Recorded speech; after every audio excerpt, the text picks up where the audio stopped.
A.S.K. Gupta, I am going to demonstrate to you a case of septated ascites which at times cause confusion during the ultrasound examination, and you can see that this is a fluid filled structure which has multiple septae. So at times it appears that it might not be hydatid cyst, but if we see carefully then we find that it is nothing but ascites because it is there all over the abdomen which has multiple septae. And she is a young girl around 16 years of age, and she has history of fever for last 2 months. And if I see you the liver, you can see that this is the liver. If I tilt the probe slightly up, you find that there is a cystic structure which sometimes gives the confusion of a hydatid cyst. But when I examine the rest of the abdomen, I find that it is nothing but the ascites. Now I'm going downward from the epigastrium to the umbilical region and then to the urinary bladder, and you find that the fluid is there all across the abdomen with multiple septae, and these septae are mobile, freely mobile, and you can see that the uterus was visible. I just showed the uterus again. The uterus is visible, which is showing a target sort of a sign. This is the urinary bladder. Around the urinary bladder also there is fluid. And the prevesical space, the retrovesical space, the umbilical region, the epigastric region, and in the lumbar regions also the free fluid can be seen with septae. So it is a septated ascites.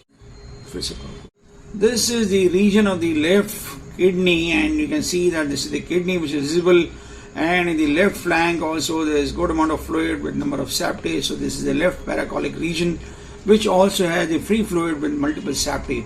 When the multiple septae are seen in the ascites, it generally suggests a diagnosis of tuberculosis. We need to investigate this patient for the tuberculosis, and in case there is some other evidence also of tuberculosis, then she needs to be started on ATT. And this you can see, this is the right ovary and this is the left ovary, and the differential diagnosis could be a serous cystadenoma, but both the ovaries appear to be normal, and the cystic structure does not seem to be originating from the ovaries.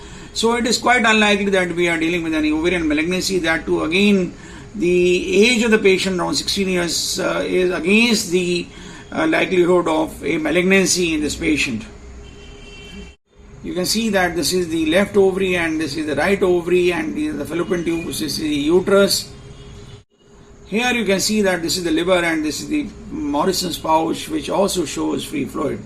This view you can see that there are a number of septae, like a spider web sort of a thing, but the fluid is there all across the abdomen and multiple septae, so it is quite likely that we are dealing with the case of tubercular ascites. And you can see that this is the spleen, which is normal size. It is very important to measure the size of spleen because hepatosplenomegaly can be a feature of tubercular ascites.